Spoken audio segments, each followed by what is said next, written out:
साथीहरु, आज चाहिँ म बनाउँदै छु राजमा।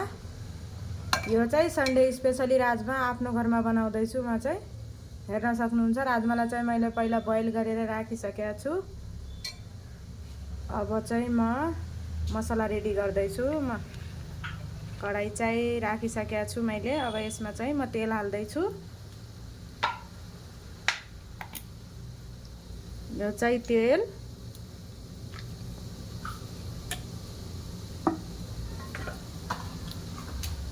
अब चाहिँ यसमा हाल्दै छु म जिरा अनि एउटा सुकेको खुर्सानी। जिरा र खुर्सानी पनि भइसकेको छ। अब चाहिँ यसमा म प्याज हाल्दै छु।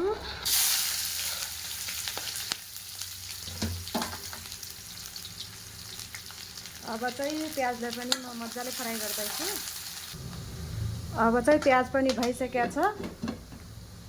यसमा हाल्दै छु म मसला। मसला चाहिँ मैले पिसेर रेडी गरेको थिएँ। मसलामा जिरा, धनिया, सुकेको खुर्सानी, अदरक, लसुन हालेर मैले मसला चाहिँ घरमै पिसेको। अब म हाल्दै छु मसला।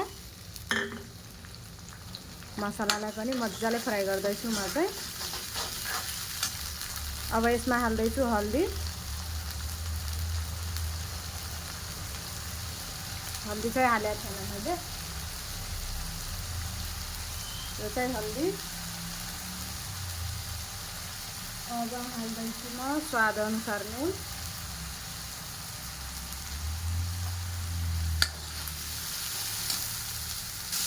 अब चाहिँ हाल्दै छु टमाटर अनि हरियो खुर्सानी।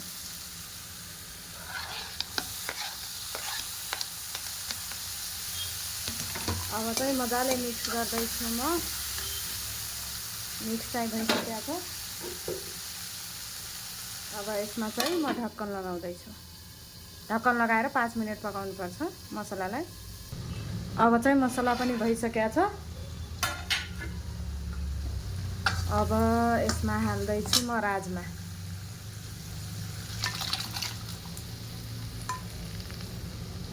अब चाहिँ राजमालाई पनि मजाले मिक्स गर्दै छु म चाहिँ।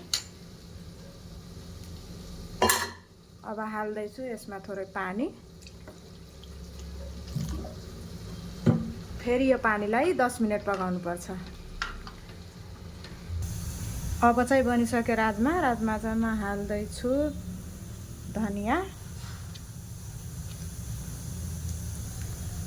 अब धनिया हालेर मजाले मिक्स गर्दै छु म चाहिँ। हेर्न सक्नुहुन्छ बनिसकेको छ राजमा। अनि यता चाहिँ बोडीको सुक्खा तरकारी राजमासँग खाने। अनि यो चाहिँ मैले स्यालेड काटेको छु। प्याज, काँक्रो, गाजर अनि यो चाहिँ कागती। आजको